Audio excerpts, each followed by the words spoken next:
palabra de Dios y vamos a abrir la palabra de Dios en varios lugares, pero ahora vamos a ver proyectado un texto que se encuentra en el libro de Proverbios, capítulo 9, versículo 10, y va a ser el tema que yo quería traer en esta mañana con ustedes y poder meditar en él.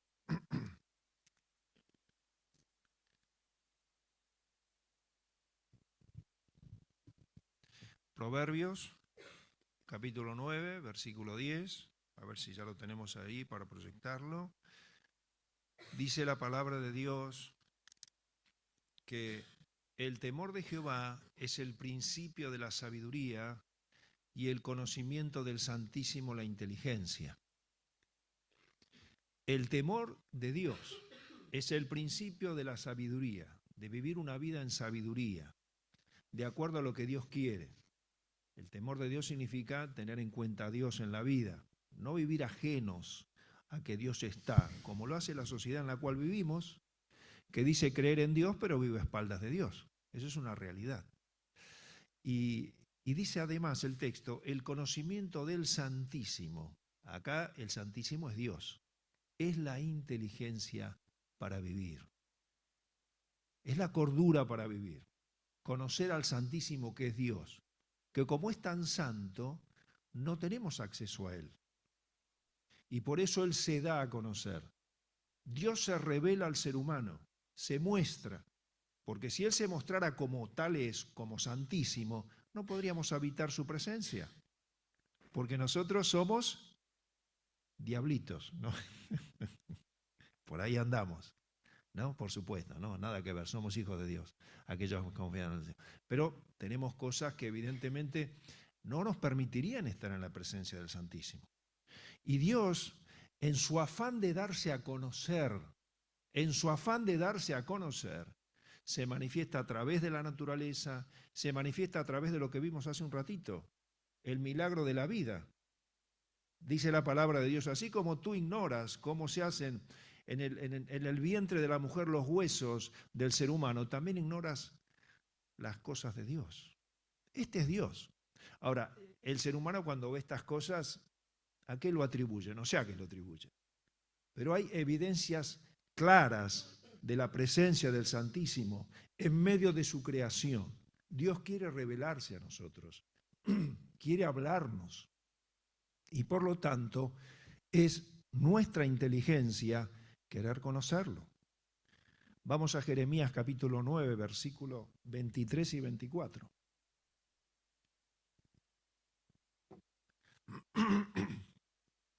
Y dice algo medio acá difícil de entender, ¿no es cierto? Difícil de entender para los que estamos del lado del cielo hacia la tierra, ¿no? Es difícil de entender. Pero este es el camino que Dios quiere que nosotros escojamos. Dice allí el profeta, no se alabe el sabio en su sabiduría. ¿Es bueno ser sabio? Claro que sí que es bueno ser sabio. Y sí, Dios nos dice que tenemos que vivir con sabiduría. Sí, gracias a Dios. Pero tenemos que tener cuidado de no lavarnos, de no creérnosla. Dice, no se alabe el sabio en su sabiduría, ni el valiente en su valentía, no la fortaleza. Eso nos damos cuenta con el paso de los años, ¿no? Ya hay cosas que con el paso de los años no podemos llegar a hacer. Cuando éramos jóvenes, bueno, hacíamos un montón de cosas. Bueno, Dios dice, mira, tené cuidado, no te alabes también en tu fortaleza. Ni el rico se alaba en su riqueza. Qué difícil que es esto, ¿no? Por lo general las riquezas toman el corazón del ser humano y nos hacen creer más de lo que somos. Ver a los demás como inferiores y porque tenemos posibilidades que otros no tienen, ¿no? Es así. Bueno, Dios dice, cuidado con esto, porque desde el cielo para arriba la cosa cambia. Dice Dios, ¿en qué nos tenemos que alabar? Ahí dice, mas alabes en esto el que se hubiere de alabar, en conocerme, en entenderme y conocerme, que yo soy Jehová, y que hago tres cosas en la tierra. Dios hace muchos más, pero acá está hablando que Él hace misericordia, hace juicio y hace justicia. Esto es lo que quiere Dios para nosotros. Que le conozcamos. Y Él desea que le conozcamos. Es su deseo ferviente que el ser humano le conozca. Aquella criatura que se alejó de Él, aquel hombre que anda divagando en el mundo y lastimándose con el pecado, en angustia, en necesidad, Dios anhela que le conozca. Y a nosotros, sus hijos, Él anhela que estemos con Él. Más tiempo del que estamos. Él quiere que vos cada mañana le des el tiempo de tu vida. Él quiere que vos cada mañana estés un tiempo con Él orando. Él quiere que vos estés con su escritura, conociéndole. Eso desea Dios. Ahora acá habla de conocimiento y de entenderlo. Conocer, lo conocemos a Dios y vamos a proseguir conociéndolo a Dios. Siempre. A través de su palabra, a través de las cosas que hace en nuestra vida, vamos conociendo a Dios. Pero no significa que siempre lo entendamos. A veces entendemos las cosas que Dios hace y a veces no las entendemos. Pero las hace Dios. Como le dijo el Señor Jesucristo a Pedro, recuerdan en aquella oportunidad cuando Pedro no quiso lavarse los pies, dijo, Señor, ¿cómo me vas a lavar vos los pies? Y el Señor, ¿qué le dijo? Lo que yo hago ahora, tú no lo entiendes. Lo que yo hago ahora en tu vida, lo que estás pasando vos ahora en tu vida, vos no lo vas a entender, pero lo vas a entender después. Hay veces que Dios hace cosas en nuestra vida, permite situaciones que no las entendemos, pero sí sabemos que Dios las hace. ¿Y qué tenemos que hacer en ese momento? Tenemos que confiar en la sabiduría de Dios. Tenemos que confiar en la sabiduría de Dios. Y también tener en cuenta que Dios hace esas tres cosas. Él quiere que le conozcamos, Él quiere que procuremos entenderlo, si Él nos revela los motivos por el cual hace las cosas en nuestra vida. ¿Por qué? Porque dice, yo hago misericordia, juicio y justicia en la tierra. Y estas cosas quiero, dice Dios. Él desea hacer estas cosas en la tierra. ¿Qué es la misericordia? Es el amparo al necesitado. Es el cobijar al que no puede por sí mismo.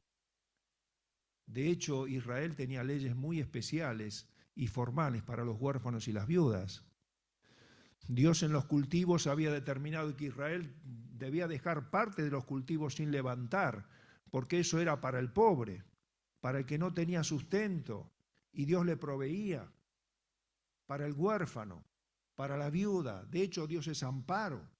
Aquellos que le buscan, claro, hay personas que no buscan a Dios y así viven. Pero cuando nosotros estamos en necesidad, oramos, pedimos a Dios, Dios interviene, porque Él es misericordioso. Es más, dice Él, se deleita en hacer misericordia y no retiene para siempre su enojo. Qué distinto sería si fuera al revés. Que Dios se deleite en el enojo y retenga su misericordia, ¿no? Sería distinto. Pero Dios es al contrario. Él no vive enojado con nosotros, no. Él quiere guiarnos, quiere corregirnos y al contrario, se deleita cuando demuestra misericordia en tu vida. Se goza, se alegra. Él quiere hacer misericordia. Pero además dice otra cosa que hace Dios en la tierra, hace juicio. Hace juicio. Sí, Él no deja pasar por alto la obra mala. Por eso dice que aquellos que sufren las injusticias en esta tierra, Dios va a hacer justicia. Claro que sí. Esperamos en el juicio de Dios. Dice la Biblia, todo lo que el hombre sembrare, eso cosechará. Es imposible querer engañar a Dios. Es imposible. A veces vemos las injusticias en la tierra. Claro que sí. ¿Cuántas hay? ¿Cuántas hay? Pero Dios va a hacer juicios. Eso es así. Y qué bueno que es antes que él haga el juicio, arreglar las cuentas con él, porque es lo que él quiere. Este Dios que va a determinar su juicio, y de hecho los determina en la tierra, sí, él los determina, pero quiere que su pueblo esté bajo su misericordia y bajo su amor. Porque él, si ven hacia el juicio, ya castigó a un inocente por nuestro pecado, ¿no es cierto? Hoy recordamos al Señor. El Señor Jesucristo recibió toda la ira de Dios por nuestros pecados. Ya nuestros pecados están perdonados. Gracia y gloria a Dios por esto. Pero además dice que Dios hace justicia. ¿Y qué es la justicia? Bueno, la justicia son los actos bondadosos de Dios para los seres humanos. Eso es lo que hace Dios. Dios regala sus dones al mundo. Regala sus dones. Nos da este sol maravilloso que necesitamos. Nos da el alimento. Nos provee de todo lo que el ser humano necesita. De hecho, Él cuando hizo el universo, hizo la tierra, primero hizo todo lo que el hombre necesitaba. Y después lo hizo al hombre. ¿Por qué? Porque Él provee para nuestras necesidades y para todas las personas. Lo que pasa es que las personas no reconocen esto. Este es nuestro Dios y quiere que le conozcamos a Él. Este es el gran propósito de Dios para nuestras vidas. Ahora, vamos a abrir la palabra de Dios en el libro de Isaías, capítulo 6, y vamos a ver ahí un hombre que tuvo un encuentro con Dios y un conocimiento de Dios.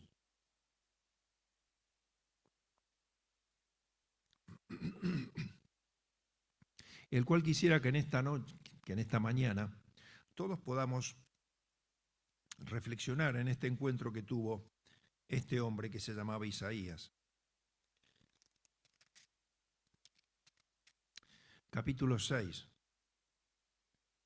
Son 8 versículos nada más, pero vamos a hacer un poco de contexto. Isaías es un profeta que se levanta en el reino de Judá cuando el rey era Usías. Bueno, el rey había muerto, pero él estaba en ese momento, en ese lugar. ¿Y quién era Usías? Bueno, Usías fue un rey muy poderoso, fue muy bendecido por Dios. Usías fue un hombre que hizo grandes reformas en el reino de Judá. Comenzó a reinar a los 16 años. Y dice la palabra de Dios que él buscó a Dios, y porque buscó a Dios, insistentemente Dios lo prosperó. ¿Cuántos años gobernó Usías? 52 años en el reino de Judá. Fue un hombre que hizo muchas cosas. Fue un hombre que cultivó la tierra, no solamente las praderas, sino aún las laderas de los montes las cultivaba. O sea, tenía muchísimo ganado, hizo acueductos, hizo torres, tenía un ejército numeroso, tenía una industria militar importante, proveía los escudos, las lanzas para su ejército. Y los enemigos le temían, los enemigos le traían regalos. Y su fama llegó hasta el límite de Egipto. Tremendo lo que hizo Usías. Fue un rey que fue muy prosperado, ¿por qué? Porque buscó a Dios. Porque buscó a Dios. Por eso se oraba al principio, ¿no? Por esta bebé y por la familia. ¿Qué podemos esperar para ellos? Que busquen a Dios. Porque Dios les va a prosperar. Y a Usías le pasó eso. Todo el tiempo que buscó a Dios, Dios lo prosperó. Pero ¿qué pasó con este rey? Y no terminó bien. Su vida no terminó bien. Claro, cuando prosperamos, cuando las cosas nos van bien, ¿qué puede pasar en nuestro corazón? Puede haber soberbia. ¡Ay, la soberbia! ¡Qué peligrosa que es! ¡Qué peligrosa que es! ¿Cómo tenemos que cuidarnos de la soberbia, hermanos? Yo el primero, sí, porque siempre van a estar en el corazón ahí. Y fue lo que le pasó a Usías. La soberbia entró en su corazón y quiso entrar y cumplir la función del sacerdote, que no le estaba permitido. El rey no podía ofrecer sacrificio, estaba prohibido. El rey podía ser profeta, sí, pero no podía ser sacerdote. El único que fue rey, profeta y sacerdote, ¿quién fue? Jesucristo. Pero al rey no le estaba permitido hacer esto. Y entonces entró en el templo a ofrecer el incienso.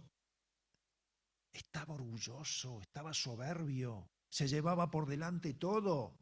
Y entonces los sacerdotes lo frenaron, le dijeron: Usías, ¿a vos no te es permitido ofrecer el incienso? Y entonces, ¿qué le pasó a Usías? Montó en cólera, porque la ira produce eso, produce contención. Montó en cólera contra los sacerdotes. ¿Y saben qué le pasó cuando él manifestó su ira? En la frente le apareció lepra. Le apareció lepra, una enfermedad mortal que lo llevó a la muerte. Tremendamente contagiosa. Entonces los sacerdotes enseguida lo sacaron del lugar, lo llevaron a una casa aparte y ahí estuvo y terminó sus días Usías. Qué final, ¿no es cierto? Qué final. Siempre hablamos con Omar y los hermanos, queremos terminar bien nosotros, ¿no? Qué triste sería, ¿no? Bueno, Usías tuvo un comienzo tremendo. Dios lo bendijo mucho, pero se olvidó de Dios. Y así terminó. Pero bueno, vamos entonces al capítulo 6 y empezamos ahí leyendo: en el año que murió el rey Usías.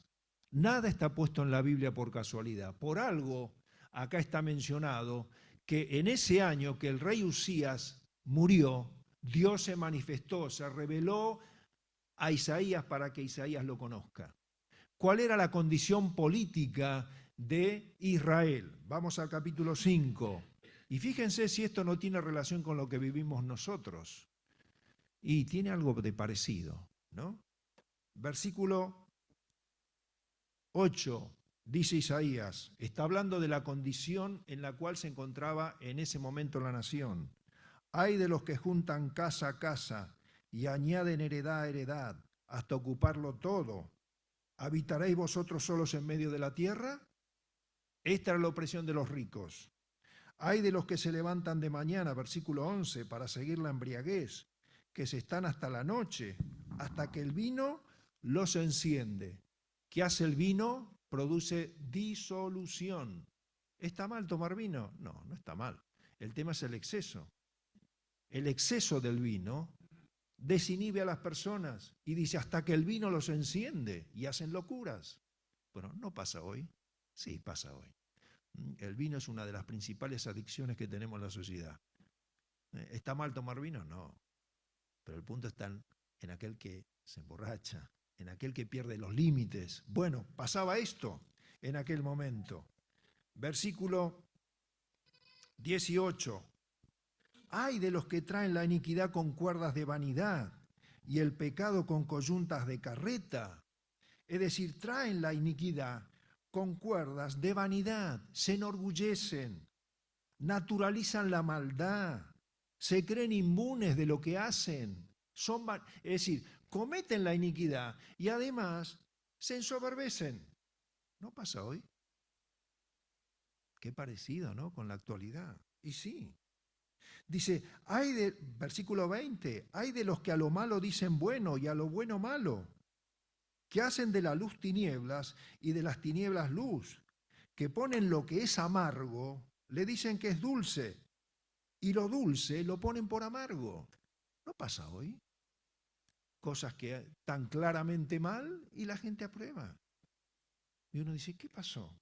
Bueno, está pasando lo que pasaba en el tiempo de Isaías. Y dice más, dice, hay de los sabios en sus propios ojos y de los que son prudentes delante de sí mismo. Hay de los que son valientes para beber vino y hombres fuertes para mezclar bebida. Los que justifican al impío mediante coima, los que reciben cohecho. Vos callate, no digas nada. Acá tenés tu plata. Y al justo le quitan su derecho. Y al justo le quitan su derecho. Pero no pasa hoy esto. Esto pasa hoy. Bueno, la palabra de Dios es así, es eterna. ¿Por qué? Porque el corazón del hombre no cambió. El corazón del hombre es el mismo. Cambian las cosas que nos rodean, pero el corazón del hombre es el mismo. Y entonces dice allí, dice, en el año que murió el rey Usías, dice Isaías, vi yo al Señor sentado en un trono alto y sublime, y sus faldas llenaban el templo. Es decir, sus faldas, es decir, la terminación de sus vestidos, llenaban el templo. Era algo tremendo lo que estaba viendo. Por encima de él había serafines, seres ardientes. Cada uno tenía 6 alas, con 2 cubrían sus rostros, con 2 cubrían sus pies y con 2 volaban. Y el uno al otro de estos seres vivientes decían, Santo, Santo, Santo, Jehová de los ejércitos, toda la tierra está llena de su gloria.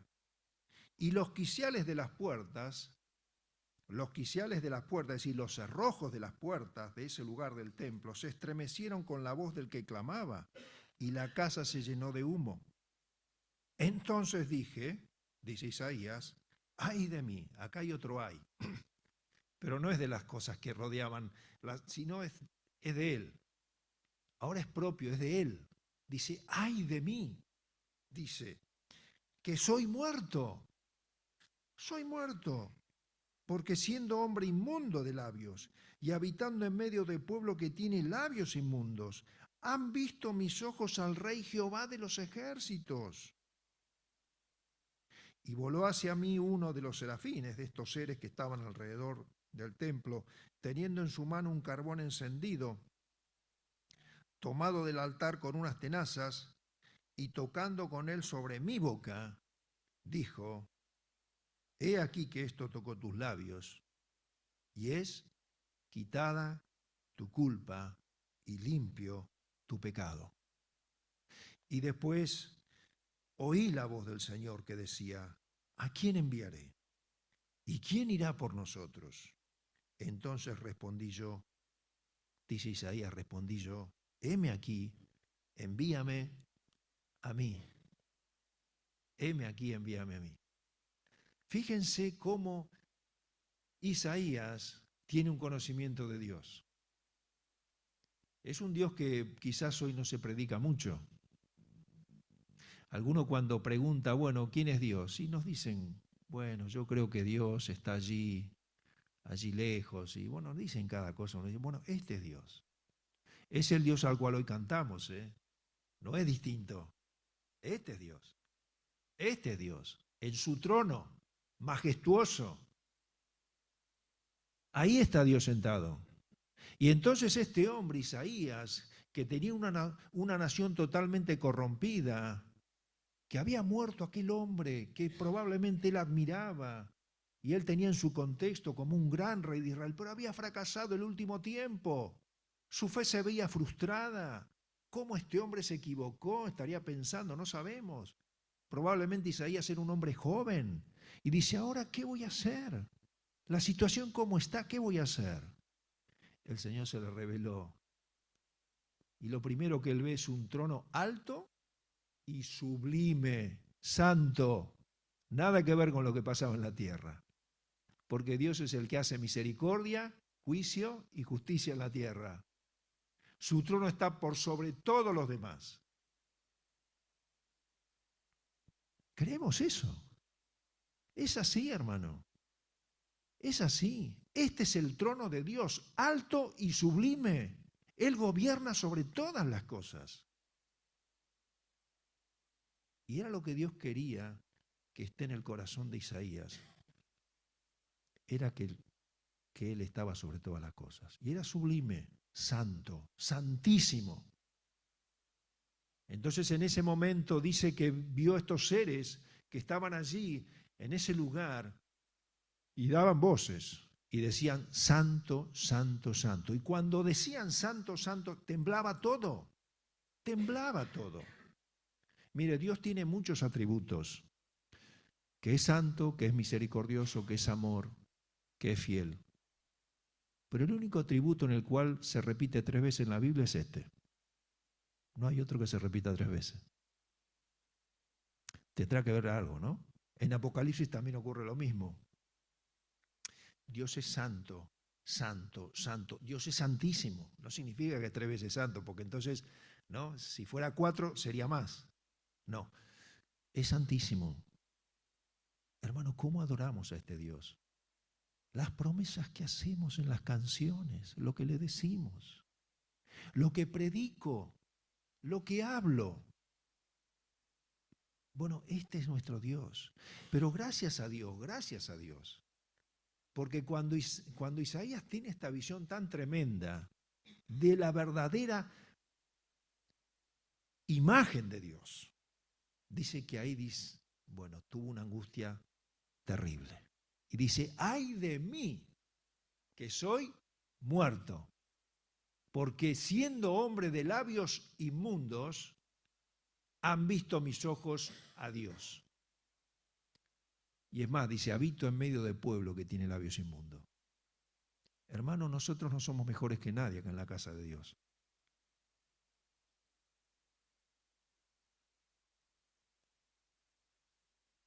Lo tenemos claro eso, ¿no? Porque a veces puede ser que por algún ministerio, algún lugar que Dios te dio, vos te la creas. Isaías dice, no, yo fui tomado de este pueblo que tiene labios inmundos.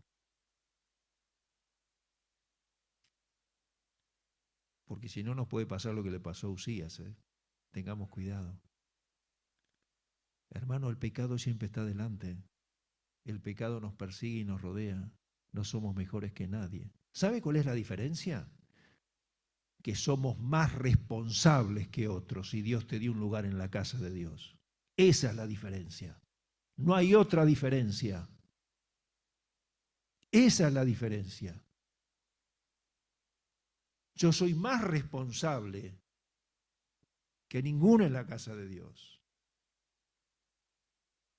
Y tengo que tener cuidado con creérmela. Porque dice Isaías, yo fui tomado de este pueblo que tiene labios inmundos. Ay de mí. Pero qué hermoso que es, porque aparte cuando él se considera en su debilidad, en su pobreza, en su pecado, hermano, cuando tenemos la visión de Dios, cuando conocemos a Dios, lo que va a pasar es esto. Si no, todo lo demás no existe. Cuando nosotros tenemos un verdadero conocimiento de quién es Dios, nos tenemos que empobrecer y decir, Señor, tené piedad de mí porque soy un pecador. Y esto fue lo que le pasó a Isaías. Pero es maravilloso, porque este Dios que nos declara su santidad, también ahí dice, voló enseguida uno de estos seres con un carbón encendido, tomado del altar. ¿Qué había en el altar? ¿Qué había en el altar? Un sacrificio. Hay un sacrificio de por medio. Hay un sacrificio ahí, que es lo que hace que Isaías pueda ser limpio. Y hubo un sacrificio, el sacrificio de Cristo, lo cual hace que vos y yo podamos tener la limpieza de nuestro corazón. Por eso le dice el ángel, bueno, tu iniquidad es limpiada y es quitada tu culpa. Tu iniquidad es quitada y es limpiada tu culpa. Gracias a Dios porque es así. Hermanos, cuando vamos con esta convicción de pecado a la presencia de Dios, enseguida automáticamente Dios te perdona y Dios nos perdona. Y nos quita la culpa. Nos quita la culpa de aquellas cosas que hemos hecho y que sin duda hoy nos traerían vergüenza que muchos se enteren de ese pecado, ¿no es cierto? Y sí, todos tenemos historias, aquellas que nos avergüenzan, que no quisiéramos que nadie conozca, que están ahí en nuestro pasado y están allí. Bueno, hermanos, si Dios te perdonó, si vos te arrepentiste, ya está. Dios perdona y olvida el pecado. Dios perdona y olvida el pecado. Los seres humanos no olvidamos. Los seres humanos recordamos las malas obras de otros. Y eso es terrible. Tenemos que perdonar y olvidar como Dios. Dios perdona y olvida. Por eso dice, tu culpa, ya es quitada tu culpa. Listo, ya está. Le dice este ser viviente a Isaías. Y entonces está la pregunta de Dios. Y dice, bueno, ¿a quién voy a enviar a este pueblo que está en esta condición de pecado? Yo que hago misericordia, que hago juicio, que hago justicia en la tierra, que ya me he dado a conocer, Bueno, ahora dice Dios, ¿a quién enviaré? ¿Y quién irá? Por nosotros. Fíjense que dice por nosotros, no dice Dios de uno, ¿no? ¿Por qué? Porque está hablando Dios. Dios es Trinidad, ¿no? Dios es tres personas. Y dice entonces Dios, ¿a quién enviaré? ¿Quién irá por nosotros? Es el deseo de Dios que quiere revelarse al ser humano, que quiere que le conozcamos. Y ahí entonces está comisionando a su siervo, Isaías, un hombre joven, sin duda, con muchísimos temores, con una gran obra por delante. Y si usted lee el libro de Isaías, después se va a dar cuenta de lo que este hombre sufrió. Pero entonces ahí, luego que hubo comunión, luego que hubo limpieza, entonces viene el servicio. Siempre tiene que ser así. A veces nos preocupamos por impulsar a los hermanos al servicio. No, hermano, impulsemos a los hermanos a la comunión. Listo. Porque la comunión con Dios es lo que nos lleva a la santificación. Porque es lo que hace que conozcamos a Dios y que nos conozcamos nosotros, como Isaías. Señor, ¿yo voy a hacer esta tarea? ¿Yo con lo que soy? Sí, vos, Isaías. Sí. Y ahí entonces, ¿a quién enviaré? ¿Quién irá por nosotros? Isaías responde, heme aquí, envíame a mí. No le dijo, bueno, Dios, mira, yo quisiera servirte en esto, yo quisiera servirte en lo otro. Isaías no eligió el lugar de servicio. Isaías le dio una hoja firmada en blanco a Dios, como nos decía Jorge, ¿no? ¿Recuerdan? Jorge decía, bueno, firmá la hoja en blanco y que Dios la llene. Y eso es. Firmá, tomá, acá está, Señor, donde vos me envíes. Heme aquí, envíame a mí. Qué maravilloso, hermanos, es el conocimiento de Dios. Eso es lo que produce el conocimiento de Dios. La evangelización no nace en nosotros, sino nace en Dios. Dios quería que este hombre vaya y predique a aquellos que no le conocían. Somos colaboradores de Dios. ¿A quién enviaré? Envíame a mí. Dios nos envía como sus colaboradores, como aquellos que Él quiere usar para que otros le conozcan. Y es su deseo. En cierta oportunidad el Señor Jesucristo está yendo ya para cumplir su obra en Jerusalén. Había andado por las regiones afuera de Palestina y cuando viene junto con sus discípulos, le hace una pregunta el Señor a sus discípulos y le dice, ¿quién dicen los hombres que es el Hijo del Hombre? Y entonces, claro, él quería saber qué conocimiento tenía la gente de su persona, el Señor. Y le pregunta a sus discípulos, ya que anduvimos por regiones que están alejadas de Palestina, él dice, ¿quién dicen los hombres que es el Hijo del Hombre? ¿Y por qué le dice esto el Señor Jesucristo?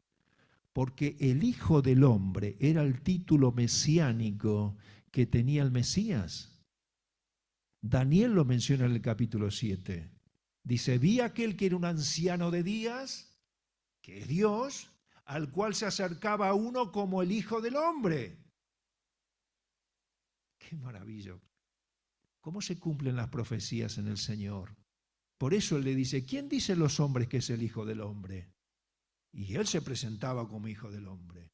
Y entonces los discípulos dicen, bueno, algunos dicen que eres Elías, otros que eres Juan el Bautista, otros que eres Jeremías, o alguno de los profetas. Y entonces el Señor le hace la pregunta que ya él conocía la respuesta. ¿Y ustedes? ¿Quién dicen que soy yo? Y entonces Pedro, una de las pocas veces que Pedro se apuró y no metió la pata, dijo bien Pedro ahí. Dice, tú eres el Cristo, el Hijo del Dios viviente. Tú eres ese Hijo del Hombre que está profetizado en Daniel 7. Tú eres el Hijo del Hombre. Tú eres el Mesías, el Hijo del Dios viviente. Y entonces el Señor le dice, bienaventurado eres Pedro, porque esto no te lo reveló ni carne ni sangre, sino mi Padre que está en los cielos. Ay, qué bondad la del Padre, qué bondad la del Padre, cuando hizo la luz en tu corazón para que vos conozcas a Dios. Él lo hizo en vos como lo hizo con Pedro. Fuimos bienaventurados el día que conocimos a Dios. El Señor le dice, bienaventurado eres Pedro, porque esto no te lo reveló carne ni sangre, sino mi Padre que está en los cielos. Y el Señor luego dice, nadie puede venir a mí si el Padre no le trajere.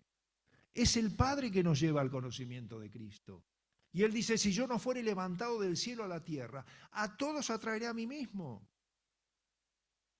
Es Dios que quiere revelarse, es Dios que quiere darse a conocer. ¿Qué vamos a hacer con este Dios? Bueno, ojalá le abramos el corazón, pero no solamente hoy, sino mañana, esta tarde, vos en tu casa, en la soledad, busques a Dios. Él quiere que le conozcamos, porque el conocimiento del Santísimo es la inteligencia. En estos nos debemos alabar, dice Dios, y en algo debemos alabarnos, en conocer y entender a Dios, cuando Él lo permite. A veces no se le entiende a Dios, ¿no? A veces hay que sujetarse a lo que Dios hace. Pero saber que Él está en un trono alto y sublime, no sé qué pasará alrededor. Bueno, nosotros sabemos lo que pasó hoy en nuestro país, pero Él está en un trono alto y sublime. Y Él es el que hace misericordia, juicio y justicia en la tierra. Este es nuestro Dios. Pertenecemos a ese reino. Somos colaboradores de Él. Nuestro lugar está allá, no está acá. Acá puede pasar lo que pasaba en el tiempo de Isaías, sí, y va a seguir pasando. Los hay del libro de Isaías y van a seguir pasando. Pero mientras nosotros haya ese hay que hubo en Isaías, ese hay personal, de decir, Señor, soy indigno de estar en tu presencia. Bueno, vamos a tener el consuelo del perdón, de la misericordia de Dios y del amparo de Dios. Porque como se leía hoy en el Salmo 84, Dios no quita el bien a aquellos que andan en integridad. ¿Quiénes son los que andan en integridad? Los que entienden su condición de pecado delante de Dios. Los que antes de tomar el pan y tomar la copa se examinan a sí mismos y dicen, Señor, perdona mi pecado, mis malos pensamientos, aquellas cosas que hice que no te agradaban. Sí, eso es lo que quiere Dios. Nos ponemos de pie y terminamos con una oración. Y si aquí en medio nuestro hay una persona que todavía no conoce al Señor, bueno, hoy es el día para que usted le dé el corazón a Jesucristo. ¿Qué es darle el corazón a Jesucristo? Es darle la voluntad. Decirle, Señor, te entrego mi vida, perdona mis pecados, te recibo en mi corazón como Señor y Salvador de mi vida. Ojalá usted lo haga en esta mañana. Usted no está acá por casualidad. Quizás sea la última vez que usted escuche la predicación hoy. Quizás esta sea la última vez que usted pueda escuchar esta invitación. Así que hoy le invito a que reciba a Cristo en su corazón. Porque si Dios lo llama y usted no es perdonado, le espera la condenación de su alma. Y nosotros no queremos eso. Queremos que usted sea un hijo de Dios, salvo por la sangre de Cristo y tenga la esperanza de la vida eterna. Oramos. Señor, te damos gracias porque un día tú te revelaste a nuestras vidas y fuimos bienaventurados como Pedro. Señor, tú has revelado a nuestros corazones la persona de Cristo, te has revelado a nosotros. Gracias, Señor, porque tú nos trajiste al conocimiento tuyo. Y Señor, en esta sociedad como en la que vivía Isaías, Señor, todas estas cosas, ¿cómo se cumplen? ¿Cómo las vemos?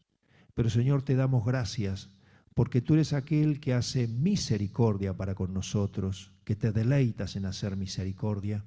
Gracias, Señor, porque tú nos amparas en cuanto a ese juicio que va a caer sobre aquellos que no te reconocen, porque un día nos permitiste conocerte. Ayúdanos a examinarnos permanentemente en nuestras vidas, Señor, para andar como tú quieres. Y gracias, Padre, porque tú haces justicia para con nosotros, nos llenas de bienes y misericordias. Señor, ayúdanos a ver tu gloria, así como tu palabra dice que toda la tierra está llena de tu gloria, que la podamos ver en las cosas que tú has creado, en todo lo que nos has dado. Señor, gracias por ese conocimiento que nos das, pero queremos ejercitarnos en él, que cada día, Señor, te podamos conocer más. Señor, bendice a las personas que nos rodean, que están aquí en medio nuestro y que no te conocen. Quisiéramos que también puedan tener un encuentro personal contigo. Bendice sus corazones, Señor, que tú te reveles en sus corazones a través del Señor Jesucristo. Y gracias por Cristo, porque Él recibió el castigo de nuestros pecados, pero Él está ahora a tu diestra, sentado en alta majestad. Señor, bendice nuestro país. Necesitamos tu bendición, Señor, y que tú nos ayudes, como escuchábamos hoy, a poder dar razón de nuestra fe, de la esperanza que hay en nosotros. Señor, somos un pueblo que tiene esperanza y gracias por eso. Pedimos estas cosas muy agradecidos, también dándote gracias por los alimentos que hemos de compartir, rogándote que tú proveas a aquellos que no tienen. En el nombre del Señor Jesucristo. Amén. Bien, Dios mediante, nos vemos entonces el martes, si Dios lo permite.